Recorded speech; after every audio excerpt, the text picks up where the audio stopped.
आज हम विलियन चैप्टर का एक रैपिड रिवीजन कर रहे हैं, जिसमें सारे इम्पोर्टेंट सवाल जो कि विलियन से चैप्टर से रिलेटेड हैं वो सवाल हम कर रहे हैं।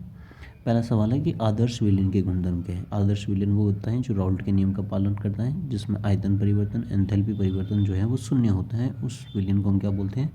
आदर्श विलियन बोलते हैं। और दूसरा जो होता है वो अनादर्श विलियन होता है, जो कि राउल्ट के नियम का पालन नहीं करता, जिसमें डेल्टा एच का जो मान है वो जीरो के इक्वल नहीं होता है, डेल्टा वी जो है वो उसका मान जो है वो जीरो के इक्वल नहीं होता है। तो उसको हम लोग क्या बोलते हैं? अनादर्श विलियन बोलते हैं।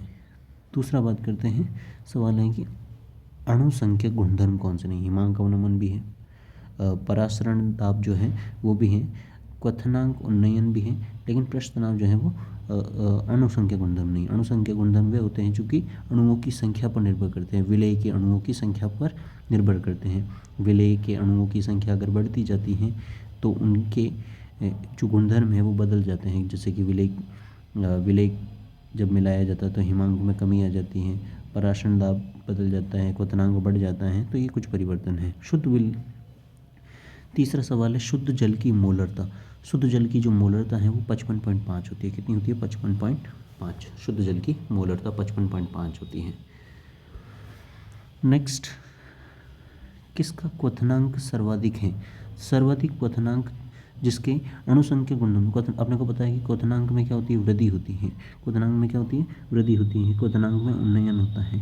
तो जो क्वथनांक में जो उन्नयन है, जो क्वथनांक में जो वृद्धि है, वो जो है वो उस वॉन्ट ऑफ गुणांक के ऊपर निर्भर करती है। वॉन्ट ऑफ गुणांक में क्या होता है कि बाद वाले मोल बट्टा पहले वाले मोल, बाद वाले मोल बट्टा पहले वाले मोल। तो यहाँ पे वियोजन के बाद में AlCl3 से सर्वाधिक मात्रा में AlCl3 से 4 मोल मिलते हैं अपने को। एक तो Al और 3 Cl, यानी कुल मिला के 4 मोल मिलते हैं, 4 आयन मिलते हैं। तो इसका सबसे ज़्यादा जो है वो क्वथनांक उन्नयन होगा। सबसे ज़्यादा यहाँ पे क्वथनांक उन्नयन होगा। यहाँ पे आपसे क्रम भी पूछा जा सकता है कि तो सबसे कम जो है वो यूरिया का होगा, क्योंकि यूरिया में जो है वो आयंस नहीं होते हैं, टूटता नहीं है। फिर उसके बाद में NaC सबसे कम यूरिया के अंदर, फिर उसके बाद में NaCl में होगा, क्योंकि इसमें 2 मोल मिलेंगे। NaCl से ज़्यादा जो है वो MgCl2 का होगा, क्योंकि इसमें 3 मोल मिलेंगे। और उससे ज़्यादा जो है वो AlCl3 का होगा, इसमें 4 मोल मिलते हैं। तो इस प्रकार इनका बढ़ता क्रम भी आपसे पूछा जा सकता है। नेक्स्ट बात करते हैं, प्रभाजी आसवन के द्वारा किसे पृथक नहीं किया जा सकता? प्रभाजी आसवन के द्वारा स्थिर क्वांतीय मिश्रणों को पृथक नहीं कर सकते। कौन से मिश्रण? स्थिर क्वांतीय मिश्रण, जिनका क्वथनांक जो है वो लगभग क्या होता है? समान होता है। कुछ ऐसे मिश्रण होते हैं जिनको या कुछ ऐसे विलयन होते हैं जिनको आपस में मिलाया जाए तो उनका क्वथनांक जो है वो दोनों के बीच वाली कंडीशन में आ जाता है, या तो उन विलयनों को क्या बोलते हैं? स्थिर क्वांतीय मिश्रण, जो एक समान ताप पर क्या करते हैं? उबलने लग जाते हैं। तो उनको प्रभाजी आसवन विधि से अलग नहीं किया जा सकता।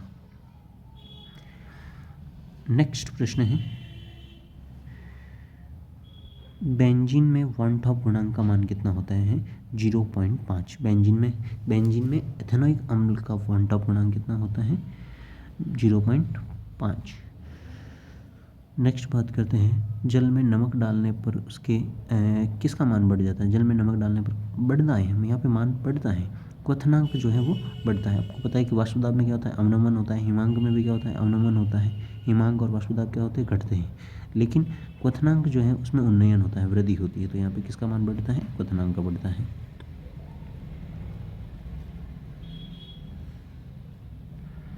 नेक्स्ट है, जलीय विलयन में पूर्ण वियोजन के लिए वॉन्ट ऑफ गुणांक का मान किस यौगिक के लिए अधिकतम है? अधिकतम वॉन्ट ऑफ गुणांक जिसमें बाद वाले मोल ज़्यादा हो, K2SO4 के अंदर आपको यहाँ पे K2SO4 के अंदर 3 मोल मिलेंगे। 2 तो पोटेशियम के मोल मिलेंगे और एक जो है वो SO4 का आयन मिलेगा। तो टोटल 3 मोल मिलेंगे।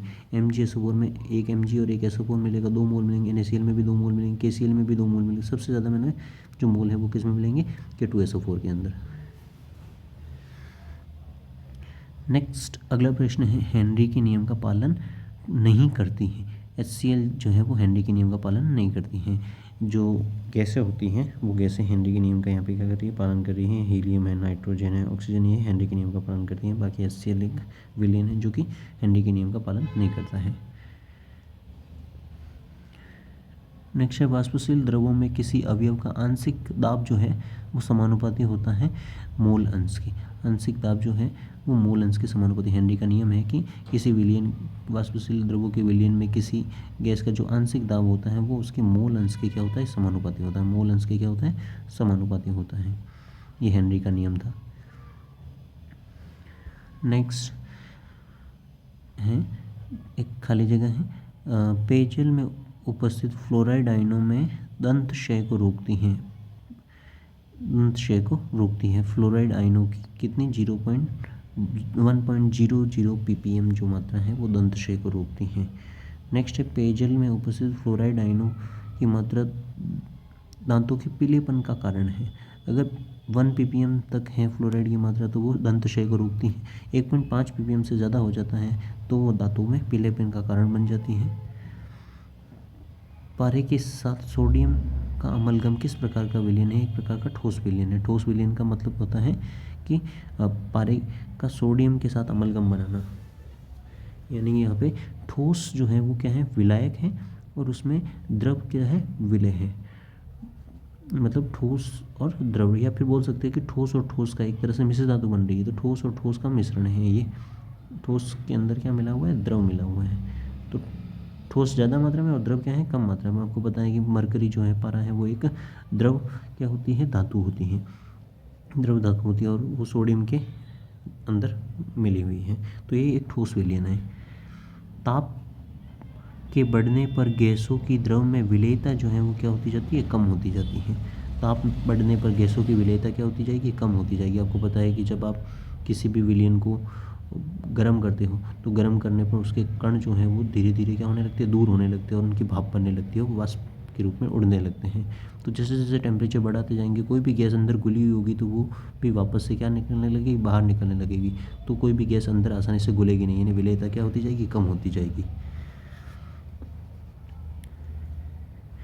नेक्स्ट प्रश्न है, एसिटिक अम्ल को बेंजीन में घोलने पर उसका द्रव्यमान वास्तविक द्रव्यमान का कितना गुना हो जाता है, 2 गुना हो जाता है। एसिटिक अम्ल को बेंजीन के अंदर जब घोला जाता है तो उसका संगुणन हो जाता है। क्या हो जाता है, उसका संगुणन हो जाता है, और संगुणन होने की वजह से उसका वास्तविक द्रव्यमान जो है, जो आभासी प्रायोगिक जो द्रव्यमान है वो वास्तविक द्रव्यमान का 2 गुना हो जाता है। 2 अणु जो है वो आपस में जुड़ जाते हैं, तो अणुभार बढ़ जाता है, लेकिन उसका जो मोल है वो क्या हो जाते हैं, कम हो जाते हैं। अणुभार बढ़ेगा, मोल कम हो जाएगा, क्योंकि मोल का सूत्र क्या है, भार बटा अणुभार, भार बटा अणुभार।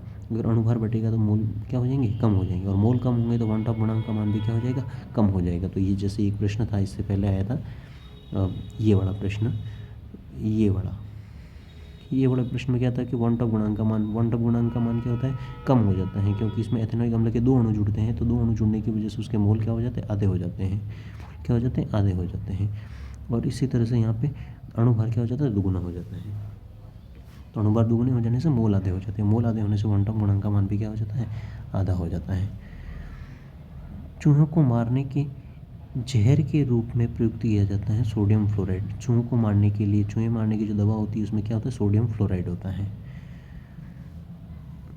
हाइड्रोजन गैस का पैलेडियम में विलयन एक ठोस विलयन का उदाहरण है। हाइड्रोजन गैस का पैलेडियम के साथ विलयन, यहाँ पे क्या है, पैलेडियम धातु है, उसके अंदर क्या मिली हुई है, हाइड्रोजन गैस मिली हुई है।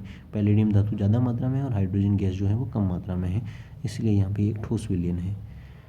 नेक्स्ट है, कपूर का नाइट्रोजन में मिश्रण किस प्रकार का विलयन है, गैसीय विलयन। कपूर का नाइट्रोजन में मिश्रण, यानी कपूर जो है वो, कपूर को क्या किया उन्होंने, कपूर NH4Cl, कपूर नौशादर, कपूर जो है उसको नाइट्रोजन गैस के अंदर डाला है। नाइट्रोजन की मात्रा ज़्यादा है तो एक प्रकार का गैसीय विलयन है। नाइट्रोजन की मात्रा ज़्यादा है और कपूर जो है वो कम मात्रा में है, तो यहाँ पे ये कौन सा विलयन है, गैसीय विलयन है। नेक्स्ट सवाल है कि HCl गैस की साइक्लोहेक्सेन विलयन में विलेयता का ग्राफ का जो ढाल है वो हेनरी स्थिरांक को नियंत्रित वो दर्शाता है। HCl गैस को की साइक्लोहेक्सेन विलयन में विलेयता का जो ग्राफ का ढाल है वो गैसीय हेनरी स्थिरांक को दर्शाता है, KH को दर्शाता है। नेक्स्ट है, राउल्ट के नियमों में ऋणात्मक विचलन विलय का विलय के अणुओं के मध्य अधिक आकर्षण बल का परिणाम होता है। ऋणात्मक विचलन में क्या होता है कि ऋणात्मक विचलन में क्या होता है कि आयतन के मान में क्या हो जाती है, कमी हो जाती है। आयतन के मान में क्या हो जाती है, कमी हो जाती है, यानी आयतन कम हो जाता है। क्या होता है, आयतन कम होने का कारण क्या होता है कि आकर्षण जो है वो ज़्यादा होता है। जब ए और ए के बीच में आकर्षण है और बी और बी के बीच में आकर्षण है, ये आकर्षण थोड़ा कमज़ोर होता है, जिसमें कण ये दोनों दूर दूर होते हैं। लेकिन जब इन दोनों को आपस में मिला दिया जाता है तो ए और के बीच में मजबूत आकर्षण बन जाता है, जिसकी वजह से ये दोनों कण जो हैं वो एक दूसरे के आते हैं पास आ जाते हैं, और पास आने की वजह से जगह कम घेरते हैं, और जगह कम घेरने की वजह से जो आयतन है वो कम हो जाता है। तो ऋणात्मक विचलन में आयतन में क्या हो जाती है, कमी हो जाती है।